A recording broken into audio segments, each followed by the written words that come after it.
right, so how do you forgive? How does this process work?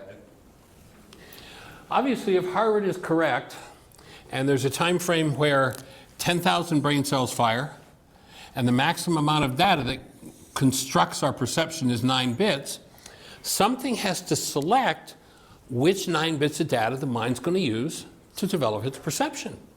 If you knew what that was, then you'd have the key to collapsing perception. If I could show you what that is, would you be interested in using that as a tool? Yes. Well, about 4 people said yes. Yes. Let me try this again. If I could show you what singles out and causes your mind to use certain data to produce perception, the key way into the dissociated parts of the mind, would that be something you'd be interested in using as a tool? Amen. Oh, good, okay. All right, I thought I'd lost everybody there for a minute, but I'm glad I got you back. We just assumed. So you'll notice, unless you're just a generally nasty, miserable person, you'll know, I've seen 1 or 2 of those, you'll notice that you've never been upset with somebody when they're doing everything you want them to do. Have you noticed that? You're just as happy as a clam with Charlie and Harry and Mary and Hortense until they're not following your infantile goals. And you know that if they just do what you want them to do, then you could be happy, right? How many were brought up in a world where there was somebody who said to you, you know, if you just do this, then I could be happy. And you went, really? That's all you need? Okay, I'll do it. And you did it, right? And then they were happy, right? No. What did they say? They said, well, actually, what you need to do is this. And you went, that's all I need to do? You got it, I'll do it. And then they were happy, right? No, those people were constitutionally unhappy. The perceptual constructs of their mind were based in unhappiness. It had nothing to do with you.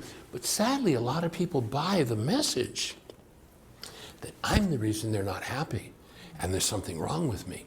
And that's one of the core realities that needs to be removed or forgiven in order to embody as the presence of love. So the key way into the hidden or dissociated parts of the mind is your goals. When you load a goal in the mind, that goal causes your mind to use a certain quality of data to produce its perception. And the underlying feeling that comes with that perception is a result of the energy that's moving in response to the goal. Now, in the Aramaic language, the word forgive is the word shabag. As I said before, it means to cancel.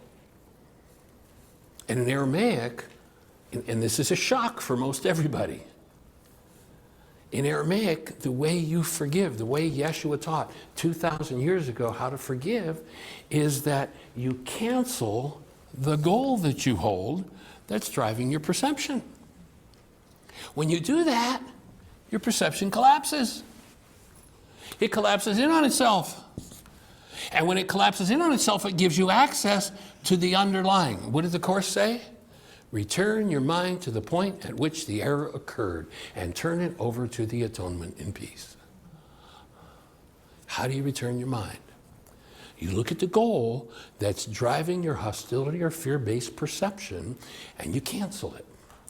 Well, Michael, that's crazy. You know, I just want Charlie to love me. That's the only reason I'm upset. Now notice the denial there. Denial is so subtle. I'm upset because Charlie doesn't love me. You're not upset because Charlie doesn't love you. You're upset because there's upset in you. That's why. The mind can come up with 1,000 reasons. Its worst enemy or its best friend can be the reason it gives for its upset. The only reason for the upset is because there's an energy, sin in there, that doesn't belong. And when you load a goal that causes a certain quality of energy that's off the mark to build your perception, you collapse that perception by canceling the goal. Well, but that's reasonable for me to want Charlie. That's a good goal. I agree with you. That's a goal you should have for everybody. Everybody should have those goals for everybody in the world. Well, then why would I cancel it? Because when you load that goal in your mind, it drives you into hostility or fear. And that's your problem, not Charlie's. So when you cancel the goal, you collapse the perceptual output of your mind based in generations and generations of hostility or fear. And then, and when you step into it, and Jeannie will have to make sure everybody gets a copy of the reality management sheet. In the forgiveness process that we teach from the Aramaic, from why is this happening to me again, there's a worksheet process. You go to the website and download it and get instructions on it free from the website. But in step 3, you identify the goal you're holding for whoever your object of attention is. And then in step 4, you take responsibility for making sure that love is conscious, active, and present in your mind. So you identify the way you want it to be, the goal. Remember the line in the Course that says you've got to become aware of the distorting power of the way you want it to be? The way you want it to be will tell you all kinds of lies when you load it in your mind. So when you cancel the goal the way you want it to be, you don't cancel it because there's anything wrong with the way you want it to be. It's a perfectly fine goal. You cancel it because when you load it into your mind, I mean, there's 7.5 billion people on the planet.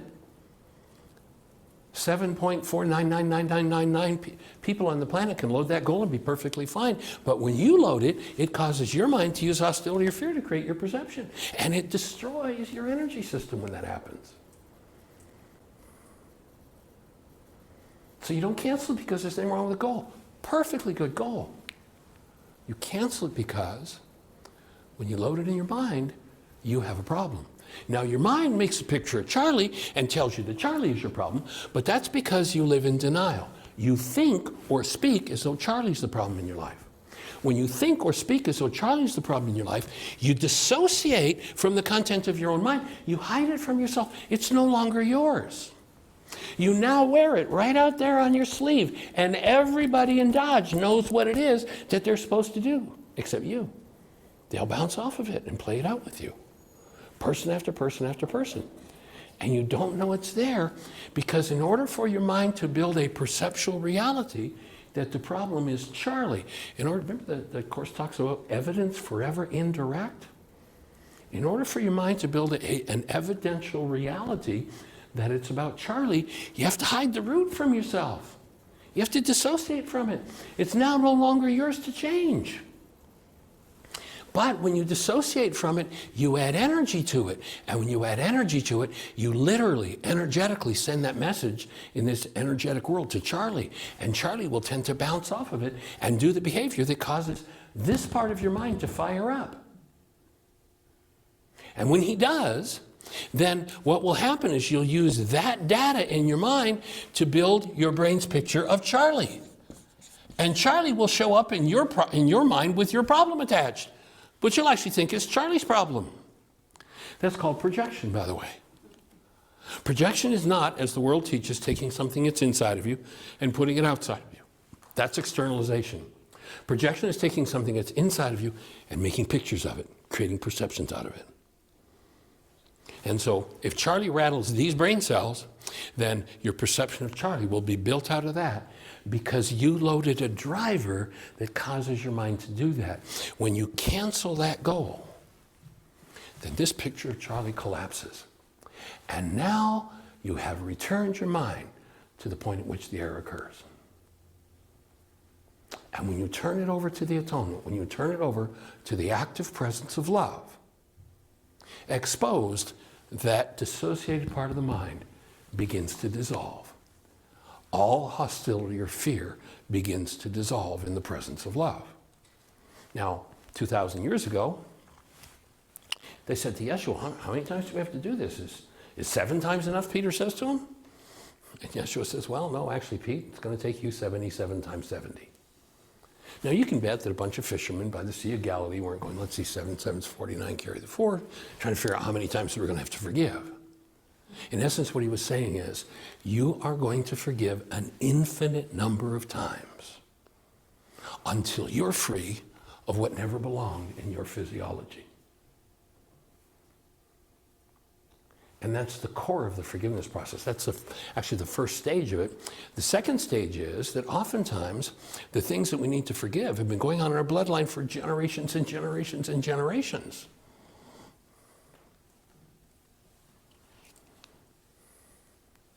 Why do we have to forgive 77 times, 70 times? Because the level of information that we're willing to be in touch with is sometimes buried deeply. And so each time you forgive, what happens is you chip away another little piece of the hostility and fear-based mind. Next forgiveness process, you chip away at another little piece, and another piece, and another piece, and another piece, until the mind can't create that hallucination, cannot generate the world you see based in that hostility or fear. And sometimes the energy of that is so huge, and I like to kind of metaphorically refer to this, the fact that, Harvard says 9 bits of data. I like to call this the 9-bit mind. If you've got an issue that's been going on in your bloodline for 100 generations, how long is it going to take you to clean that up with a 9-bit mind? Good luck. It's never going to happen. But what Yeshua taught 2,000 years ago and teaches again in the Course is that there is a feminine elemental force. In Aramaic, by the way, this elemental force is feminine. In the Course, it's referred to as masculine, as it is in traditional Christianity. It's not masculine in Aramaic, it's feminine. It's a feminine elemental force that, when invited into activity, undoes the effects of your errors and teaches you the truth. The Course calls it, traditional Christianity calls it, the Holy Spirit. Nothing to do with the disembodied spirit being. It is an elemental force that will never take over your will. You have free will, it's never going to be touched. It waits for you to say, I'm ready for this to be lifted. I need help. I like to refer to it in more modern terms as the super processor. There's a power in you that, if you're in sufficient willingness, and willingness is cosmic grease, when you've got enough cosmic grease to let the depth of these things open into the deepest, sometimes the most horrific events that have happened in our bloodlines, then that power can process you right down to your genetic toes and remove the deepest roots of those traumatic experiences. And that's the core of forgiveness. Now, if you go to, let me get the numbers here. Go to lesson 164, paragraph 8 in the Course. And here you find Yeshua in his finest Aramaic. Exactly. Only 2 places on the planet that I've found forgiveness. 1 is the 1st century Aramaic teachings of Yeshua. 2 is the Course in Miracles. This is how to do it. I didn't see it in the Course till after I learned it from the Aramaic, but look at paragraph 8. Open a curtain in your practicing by merely letting go all the things you think you want. There's the crux to forgiveness. Open a curtain in your practicing by merely letting go all the things you think you want. Your trifling treasures put away. Leave a clean and open space within your mind, for Christ can come. So what the Course is advocating is precisely what Yeshua did 2,000 years ago, in saying, if there's a particular way you want it to be, that particular way you want it to be is going to drive your perception insane if there's insanity in you. And the Course calls goals trifling treasures. Relative to experiencing yourself as this awesome active presence of love that you started out to be. And the world, the lowercase w world, has taught you to want all kinds of things and have all sorts of things that are more important than functioning as love. Sit there and watch Desmond Doss in this movie. And as they beat on him, watch him hold to the one thing that he knows is true about himself. And he doesn't buy any of the other goals. The sergeant comes to him and says, look, why don't you just give that up? And we'll take care of you. We'll get you out of here and everything will be okay. You want us to go to prison? Like, no, I'm a human being. Not gonna let go of that one. But the world has taught us all sorts of things that are more important than living as love. And when we want them, the way we do it is to give up love and go into some form of hostility or fear. I need a new car. I want a new house. I want a new partner. I want arm candy. I want eye candy. I want.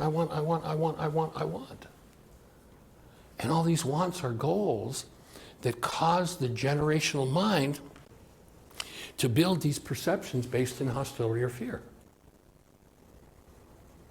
So let go all the things you think you want. If you knew your own wants, there is nothing you want more than to function as the presence of love. I've done a lot of work over the years in prisons. And we had an office in Albany, Georgia. We created a course called Laws of Living for the prison system. We emptied that jail. We cut recidivism by over 90%. The sheriff got rid of it because he didn't have any customers in his jail. And he only got his per diem from the state when he had customers in his jail. He didn't like it. But I remember one day, and I told this the other night, but it's just right there. I was in the classroom, and most everybody coming to the class is someone who's been in prison. And there's this young man who's probably, I'm not even sure what his age would have been, 23, 24, maybe a little bit more. And he's a big guy. I mean, he's 6'6", 300 plus, and 300 pounds of muscle, not fat, just big. And he spent something like 16 of his 23 or 24 years in jail or in prison. And he was sentenced to a pretrial release program that we did through the Superior Court judge there. And what happened was that the inmates, if the judge, we do an evaluation, we call a personal code evaluation, we give the results to the judge, and if he felt this person was recoupable, then he would sentence them to either do the course outside of the jail or start it, and if we reported back, yeah, they're making progress, then he'd let them out, sign a contract, you stay clean for 3 years, your record's expunged, you're clean. Well, this guy's, he spent 16 or more years in prison and jail. And he comes into the office one day, and my partner's name was Dan McDougall, and they used to call him Mr. Mac. That was Mr. Mac was his name.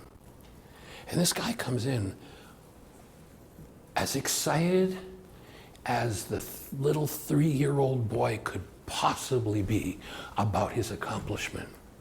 Mr. Mac, I kept Rockma active all week this week. Rockma's the word that represents the filter in the mind that brings love into physiology. And here's this guy who spent all these years in prison, and he's excited as a 3-year-old boy about functioning as love. Everything else is a trifling treasure. Put it away. Every other goal will destroy you. Achieve that, then create all the goals you want. And your mind will never go to hostility or fear again if you achieve that. And if it does, that will be your next forgiveness exercise. That will be the next piece of work for you to do in removing the generational patterns of hostility or fear. So in Aramaic, you cancel the goal. You take responsibility for making sure that love is conscious, active, and present, because it's when those two things meet that the healing occurs. And I go back about 25 or so years ago, and I can remember looking back over the previous years and watching miracles happen in people's lives. I mean, what we call physical healings, emotional, relationship, financial. People are in such financial dire straits, and all of a sudden they turn around the next week, they're flush and abundant. How did that happen? And as I started to look at every event where I saw that occur, what became really clear to me was this. Love was conscious, active, and present in them, and something that they had been hiding from themselves came forward. The Course describes that as bring the world you do not want to the one you do. That's why step 4 in the reality management or wake-up sheet is tapping into the active presence of love. And one of the most powerful ways I know to tap into the active presence of love is just to get quiet, breathe a little bit, close your eyes, and imagine holding that newborn. Smile into the face of the newborn, and let the energy of your smile roll up the frontal lobes of the brain. That's where Rockma is. And when it does, that energy center, it's actually a whole separate brain. begins to function. And it is called the mind of Christ. It reflects the mind of Christ in that part of the brain. Where we think in terms of brains, that's a whole other story, physiology or not. But when you have that active and present, then cancel the goal. Allow that to collapse, that perception to collapse based in hostility or fear, and allow whatever's beneath it. You might do the exercise 77 times, 70 times around any given issue to become fully free of the generational influences of hostility or fear. But that's how it's done. And again, the Course describes it this way. Let go. All the things you think you want. Your trifling treasure put away. And leave a clean and open space within your mind for Christ to come. That is for the active presence of love to show up in the midst of your muddle. Just like I said, when you read one of those paragraphs in the Course and you go, oh, did I read that? What was that? That's carrying the vibration of a higher energy that when the lower is exposed, processes the lower. And we define in this work processing as the capacity to keep love conscious, active, and present when something less than love comes up. Allow those things to come up. Purposely search for things that bring those things up. That's what you want. A powerful way to do that is films. I can remember years ago, I used to have the thought, oh, why would I put that stuff in my energy field? I'm not going to that type of film. And then one day I had the guidance to go to this absolutely horrible film. I mean, sickly violence. The opening scene, the movie was called The Island.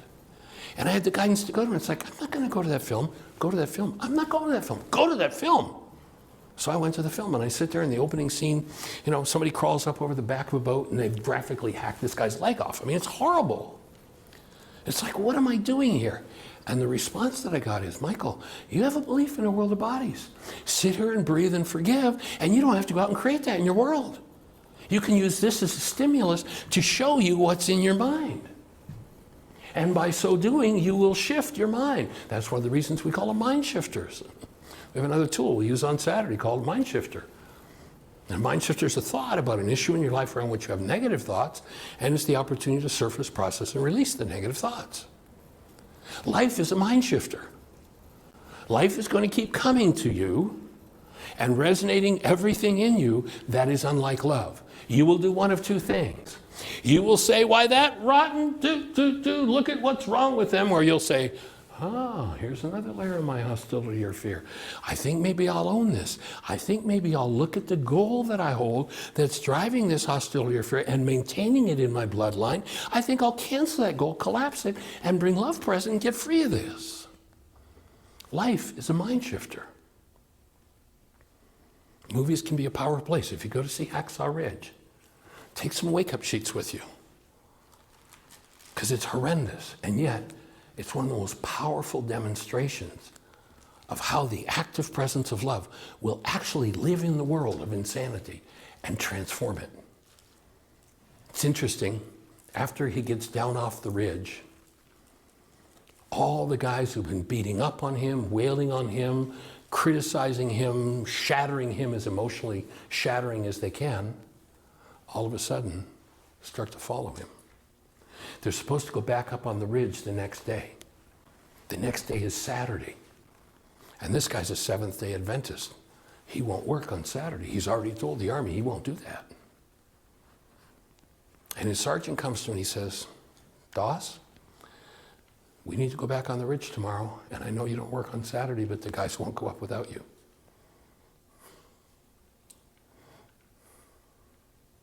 So these guys who've tried their best to destroy him, when they say human life in action, won't fight without him.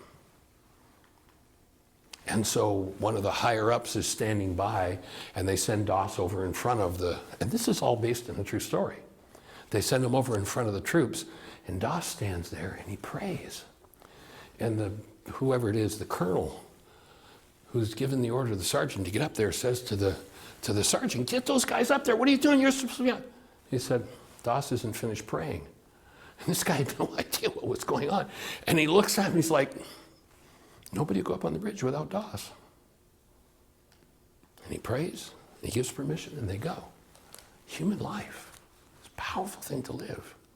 Not necessarily appreciated by those who live over here, but it's a powerful place to go. So this lesson goes on and says, learning that stops short with what the world would teach stops short of meaning. In other words, everything the hostility and fear-based mind has ever said to you is absolutely, totally, and completely meaningless in the actual world, the capital W world that the Creator created. In its proper place. So there's a place for this insane world. It serves but as a starting point from which another kind of learning can begin. A new perception can be gained, and all the arbitrary names the world bestows can be withdrawn as they are raised to doubt. So all of the judgments that you've had, all of the things that you have unconsciously joined within your own mind begin to dissolve through the process of forgiveness. Now, for those, and I've seen this so often, well, you know, I was on my way, I was booked to speak at Unity in, I'll just say a city so I don't get anybody in trouble. And I called to confirm my arrival there, and this goes back 30 years ago. And the minister said, I understand you teach A Course in Miracles. I said, yeah. He said, then you're not welcome at my church. I said, what? He said, you're not welcome here. What do you mean? You know, these people are crazy. They think there's no world. And we actually had somebody from A Course in Miracles group steal from us because they said there was no world and it didn't matter. He said, that's crazy. And you're not welcome at my church. He said, besides that, you know, it's winter here and we open the place up and 20 people come and they leave a donation of $5 and they think they've really done something. And I can't operate like that. Well, we ended up doing a lot of processing and we actually ended up becoming very good friends, and I did present that week. But people think they made the world. This lesson is very clear. Think not you made the world. So we'd say to our friend from the jungles, think not you made the world. Illusions, yes, but what is true in heaven and earth is beyond your naming. You didn't make this. The Creator created this. And this is Creator stuff. This is Creator stuff. This is Creator stuff made by the Creator. What is the world? False perception. A whole world we made up to overlay what the Creator gave us in creation. Perception is a skill made by you to take the place of what the Creator gave you in creation. And what the Creator gave you in creation is all founded and based in love. But the old causes, the old generations have taught us differently. And most people see exactly what they expect to see. And they see reflections of the content of their own minds. So this lesson says, think not you made the world. Illusions, yes. But what is true in earth and heaven is beyond your naming. When you call a brother, it is to his body that you make appeal. His true identity is hidden from you by what you believe he is. His body makes response to you, to what you call him, for his mind consents to the name you gave him as his own. And thus his unity is twice denied. For you perceive him separate from you, and he accepts his separate name as his. Now let's go back to Einstein again. If you think you're separate or separated from the rest of the world, you're living in an optical delusion. Well, Michael, if that's true, how come everybody sees the same world of bodies? Because we've all been hypnotized. You know, we can take somebody and bring them up here and in 3 minutes flat have them in a deep somnambulistic state of hypnosis and have them seeing anything. We can have them standing on that stage over there. Now, normally, one stands on the stage and looks at the stage because there's light energy in the room. It bounces off and hits the perceptual receptor of the eye. And we have brain cells for a stage, so our brain produces a picture of a stage, a construct of a stage. Fairly accurate, as the CIA was talking about. But if I interrupt that process through hypnosis, and hypnosis just means the uncritical acceptance of an idea, if I take him out of his visual receptor as source and put him into the auditory receptor, and I tell him that he's standing on the deck of a ship, then that's going to resonate brain cells. And you know what he's going to see? He's going to see himself standing on the deck of a ship. His brain will look at exactly the same thing, or appear to be looking at the same thing, because you can't see anything through your eyes. Only his brain will generate a perception of a ship, because that's what's running his perceptual apparatus. Now, has anybody here ever raised children? How many people have raised children?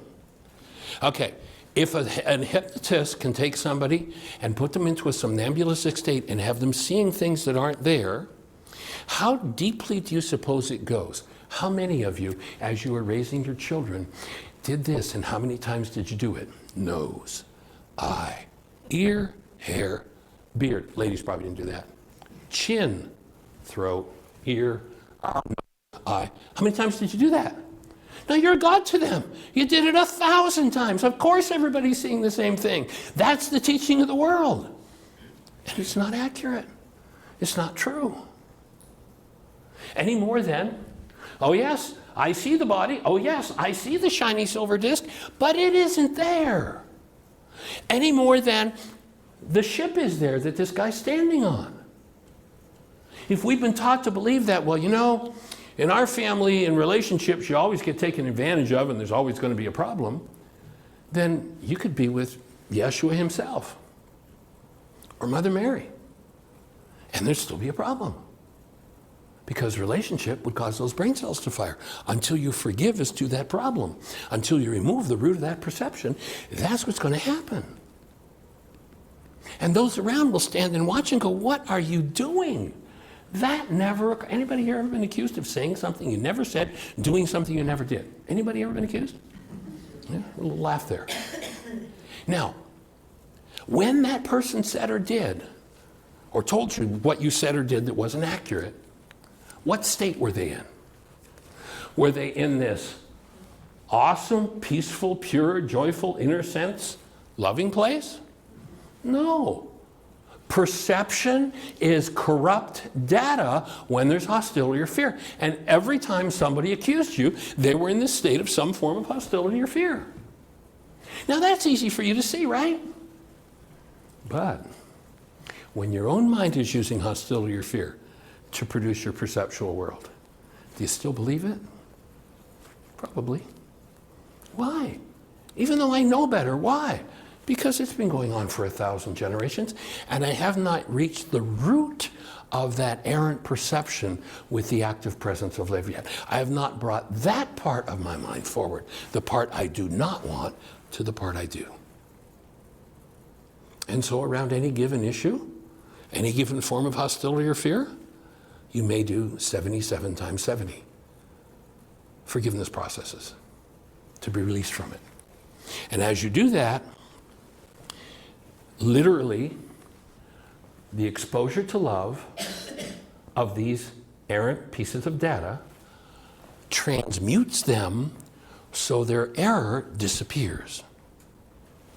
If you need that error, and when I say need that error, there's a great line in that lesson, what is the world? The world is false perception, is born of error, it has not left its source. It will remain no longer than the thought that gave it birth is cherished. If you think you need your hostility to be safe, you can do 1,000,000 forgiveness processes around it. Your hostility isn't going to disappear. You have to start to realize that that world is insane.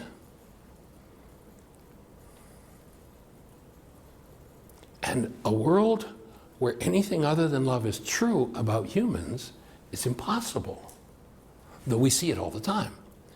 Why do we see it? Because they're our brain cells. We're not seeing it. We're seeing our own content reflected as our own perception. So once you start moving into a place where you go, this one's mine. Is my name hostility or fear? Well, no. They said I was made of love. Maybe if I remember who I am, and look at that word, remember, to reconnect with who you are. And when you bring that into those places where those generational patterns, they simply begin to dissolve and dissipate. That's called forgiveness. Never forgive anybody ever again for anything. Never forgive yourself for anything, because you can't. If you choose to pardon someone, if you choose to pardon yourself, that's a nice thing to do. Go for it.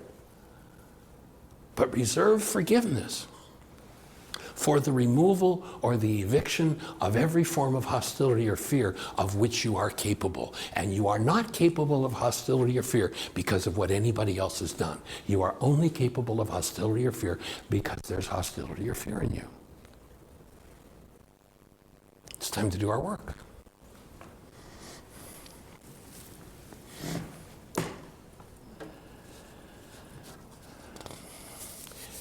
In my years of work with the Course, there are 2 paragraphs that, for a time period, and I actually at this point, this goes back probably 28, 29 years ago, these 2 paragraphs from this lesson, this is one of the reasons this is one of my favorite lessons, every time I read these 2 paragraphs, I would instantly go into an altered state. My mind would totally shut off, totally step into some kind of other process. I still don't know how to explain it, but I would go into process. And I don't remember how long it was. It might have been 2 weeks, it might have been 6 months. I don't really remember, but every time I read these 2 paragraphs, it would put me into a level of process that I've never experienced from anything anywhere else in my life. And so I'm going to just invite you to get into a quiet place and just let this, if this has that meaning for you. And you know, there are sensitive periods that people go through where they're ready for an energy to move. And for me, I guess I was ready for the energy movement that would come from these 2 paragraphs. But I just invite you to just get quiet and be with these 2 paragraphs. Perhaps even close your eyes to shut down the visual receptor so the mind gets quieter. It would indeed be strange if you were asked to go beyond all symbols of the world, forgetting them forever, yet we're asked to take a teaching function. You have need to use the symbols of the world a while, but be you not deceived by them as well. They do not stand for anything at all, and in your practicing, it is this thought that will release you from them. They become but means by which you can communicate in ways the world can understand, but which you recognize is not the unity where true communication can be found. Thus, what you need are intervals each day in which the learning of the world becomes a transitory phase, a prison house from which you go into the sunlight and forget the darkness. Here you understand the word, the name which God has given you, the one identity which all things share, the one acknowledgement of what is true, and then step back to darkness, not because you think it real, but only to proclaim its unreality in terms which still have meaning in the world that darkness rules. I'm just going to invite you to breathe with that for a moment. You use all the words and symbols of the world, but you don't buy them. You use them to proclaim the unreality of that world. And breathe deeply.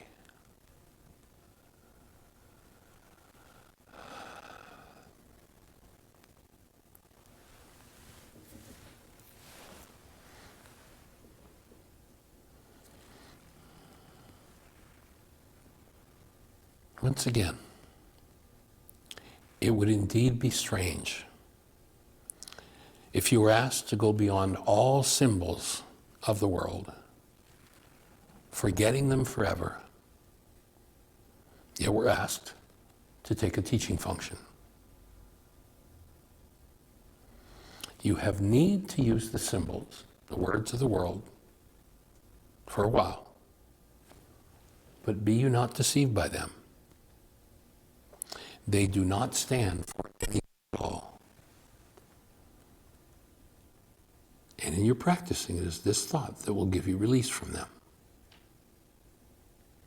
They become but means by which you can communicate in ways the world can understand, but you recognize as not the unity where true communication can be found. Thus, what you need are intervals each day in which the learning of the world becomes a transitory phase, a prison home from which you go into the sunlight and forget the darkness. Here you understand the word, the name which God has given you, the one identity which all things share, the one acknowledgement of what is true. And then step back to darkness, not because you're thinking in reality, in terms. Rules.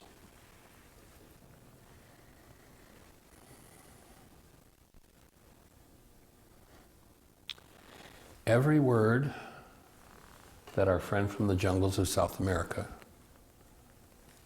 could say about a shiny silver disc will represent absolutely nothing true about the world the Creator created.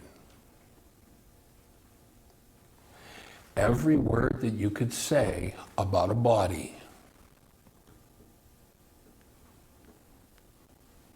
another shiny silver disc in the mind, about conflict, about pain, about hate and fear, bears no relevance to the actual world that the Course is asking you to let in. Another place the Course says, we're not asking you to do something that's beyond your understanding or your ability. All we're asking you to do is let it in.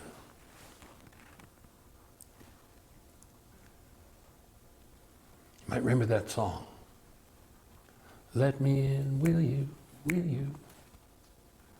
Let it in. How do you let it in? If you're in the midst of your muddle, in the midst of hostility or fear, how do you let it in? Let go all the things you think you want. Your trifling treasure put away, and your mind collapses, your perceptual world collapses, and makes a space for the mind of love to be fully incarnated. You are made with a birthright of experiencing the truth about yourself as the active presence of love. Your behaviors based in hostility or fear are simply replications of the generational patterns.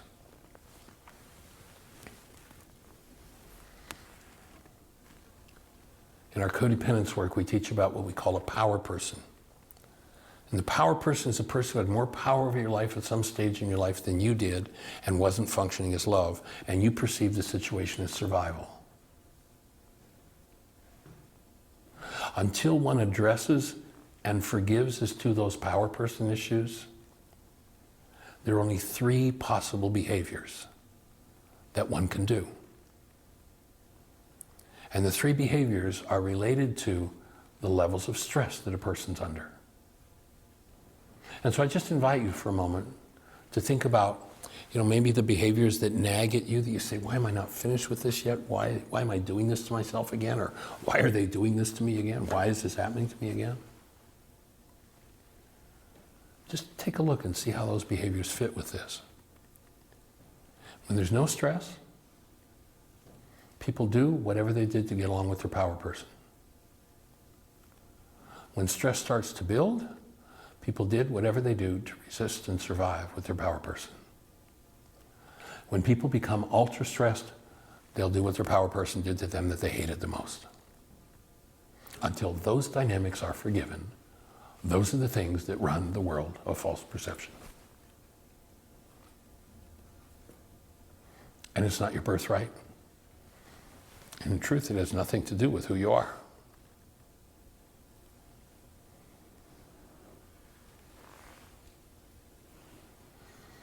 So this lesson goes on and says, use all the little names and symbols which delineate the world of darkness, yet accept them not as your reality.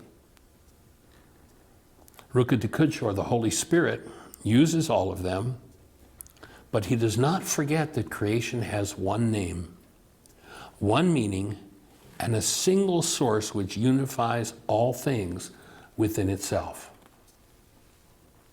Use all the little names the world bestows on them, but for convenience. But remember, they share the name of God along with you.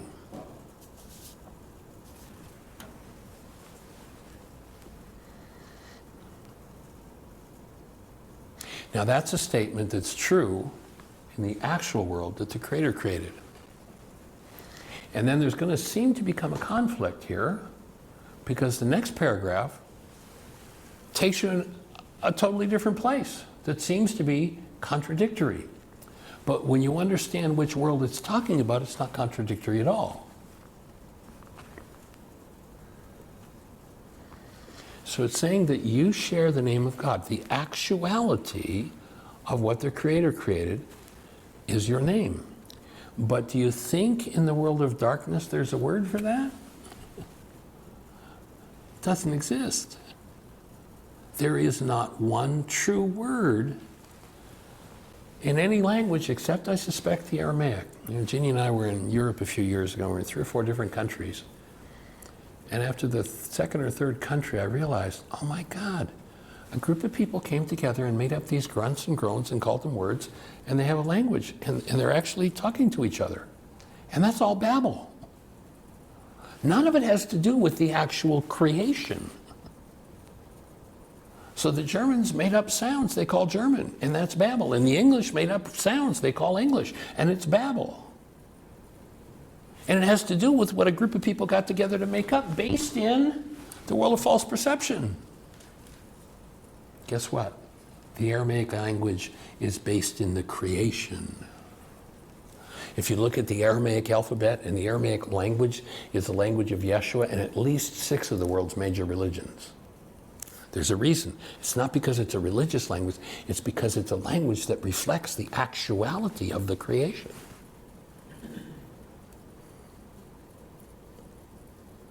If you look at the Aramaic characters, the letters in Aramaic are 3D shadows of the spin of the atomic structure of the atom. And each letter represents a different element spinning in the creation. It's not Babel. So all of this is Babel and means nothing in the creation. When you translate it into Greek, when you translate it into Latin, when you translate it into English, they're all languages of Babel until you can go back to the original creation and the original tools the man gave. It's Babel. And so here the Course is saying, you share one name with the Creator in all creation. You share the name of God. And then the next paragraph says, God has no name. Well, wait a minute, what are you doing here? Is there a single word that can represent the Creator? No. There is no name. And yet, his name becomes the final lesson that all things are one. And at this lesson does all learning end. All names are unified. All space is filled with truth's reflection. Every gap is closed, every separation healed. The name of God is the inheritance he gave to those who chose the teachings of the world to take the place of heaven. Go back to Yeshua, says the kingdom of heaven is here and now. If somebody tells you it's over there, don't believe it. It's a lie. That state is in you, has never left you, and all you need to do is get the gunk out of the way to reconnect with it. All you need to do is forgive what blocks your awareness of it. Teach only love. You need not seek for love, the Course says. You need only seek, find, and release the barriers within yourself you've built against it.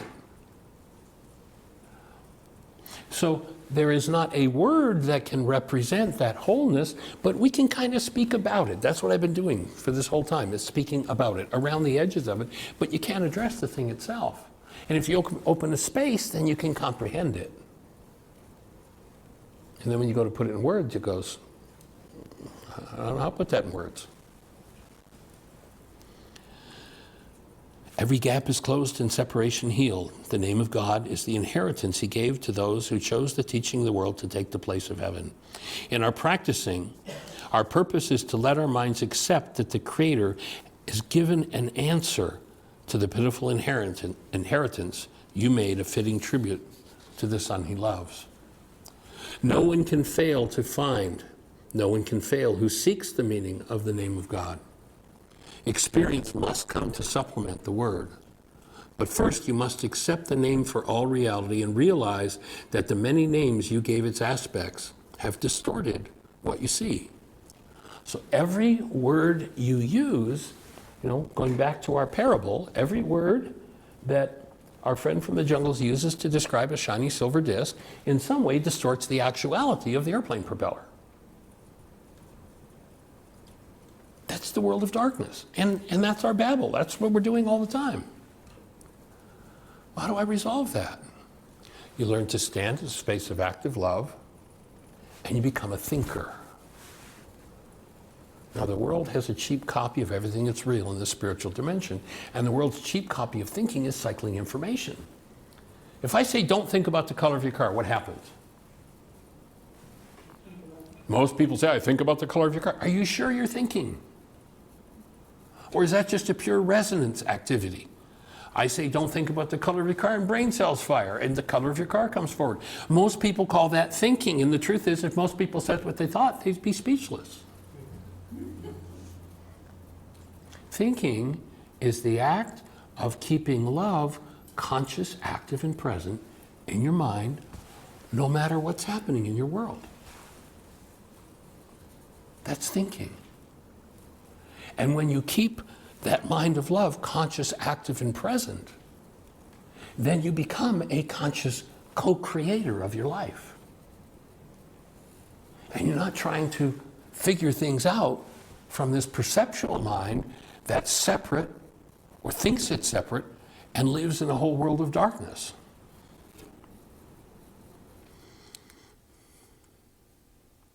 One name we bring into our practicing, one name we use to unify our sight.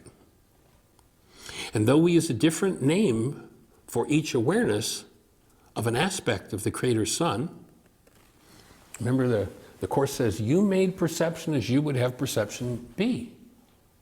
So if there's a part of your mind that's filled with hate, and you refuse, you stay dissociated from that hate, somebody's going to come along and resonate your hate, and your brain's going to take your hate and build a picture of this hateful person.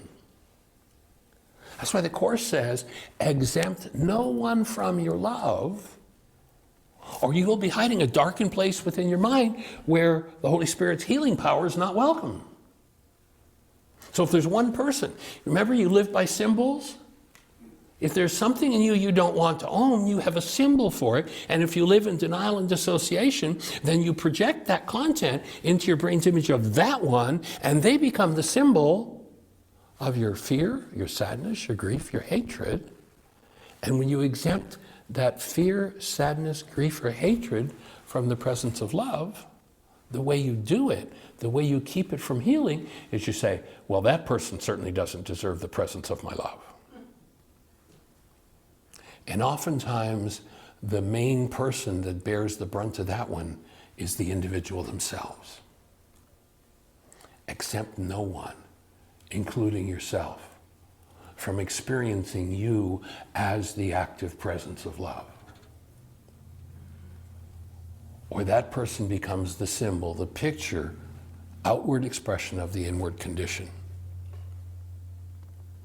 And as you begin to forgive as to those things, then you willingly restore the presence of your human life to even that one.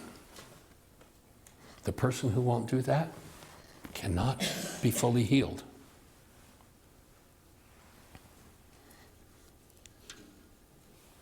So you made perception as you would have perception be.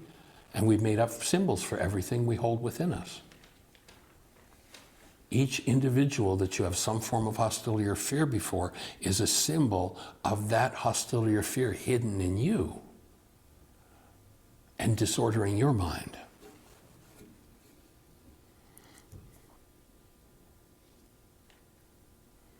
So we understand that every individual shares one name which the Creator's given them. It is this name we use in practicing, and through its use, all foolish separations disappear, which kept us blind. And we are given strength to see beyond them. Now our sight is blessed with blessings. We can give as we receive. So you come to the point where you begin to make a space, and you make this space by dissolving everything you've been taught you are. And you allow this unfathomable, unknowable, beyond all descriptors, awesome energy, and love is such a weak word. You get to experience that in your physiology. And when you're experiencing that in your physiology, it feels like bliss. It feels like ecstasy. That's where the child starts out. That's why the terrible twos happen, because the child's ripped out of that bliss and ecstasy, and it hurts.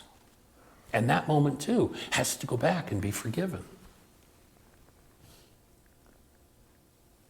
And that symbol, the power person, who we thought did it to us, we need to be able to restore our human lives' love in the presence of our thoughts of them.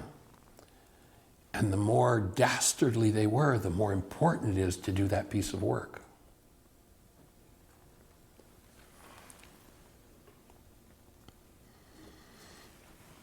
You know, this list on this side of the board, as I say, thousands of people we've asked, describe the essence of the newborn. And it's always some variation on the theme of love, and yet those words don't even start. We were out in Washington State. We were teaching in an alternative school with these kids that had been troubled and troublesome kids. They were some of the brightest minds I'd ever seen. And Jeannie did that list on the board, and there was this little girl in the back, 15, 16 years old. And she said, well, my daughter, she was in this school because she'd gotten pregnant at 13 or 14. She said, my daughter, well, she's all of that, but that doesn't even start to describe who she is. Those words don't even start to describe who you are. Do you know your identity, and can you live in your identity? You can't live in your identity if you believe hostility and fear is outside of you. I love the line in the Course that says, you think the problem's outside of you. If it was, you'd really be in trouble. But it's not. It's inside of you, and it's forgivable. It can be removed.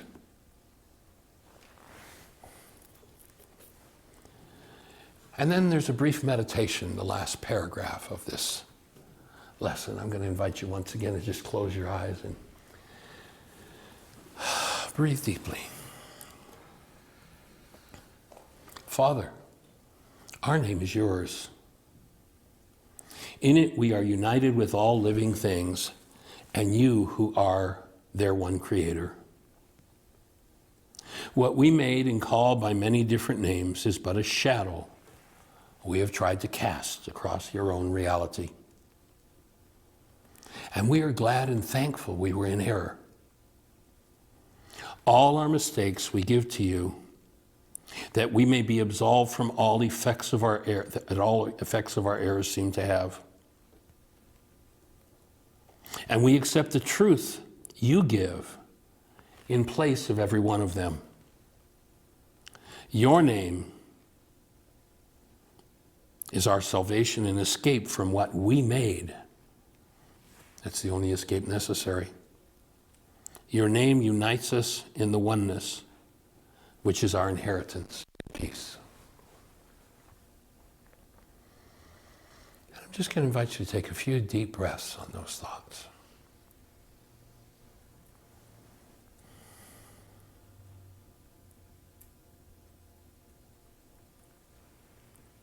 Imagine holding that newborn.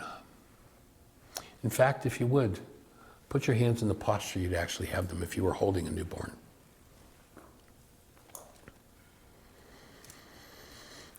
look into the newborn's face. Smile.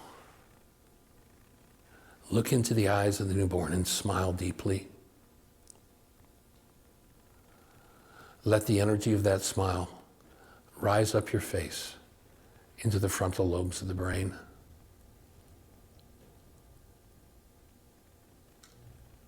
And then watch the face of this newborn you're holding transform into your face.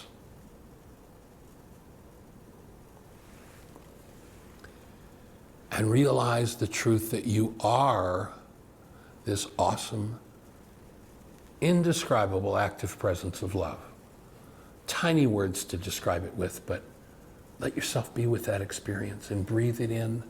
Let it touch every cell in your structure. Let every cell be lighted by that presence of love. And then, as that light lights up every cell, see it expand beyond each cell until the light in every cell joins with the light in every other cell in your form. And as the light in every cell joins in your form, watch the redoubling of that energy as that energy moves out from you. Watch the energy as that energy moves out from every form in the room and connects, joins in that light. Allow that light to normalize every expression of your cellular structure and normalize and support that full expression of love in every person in the room.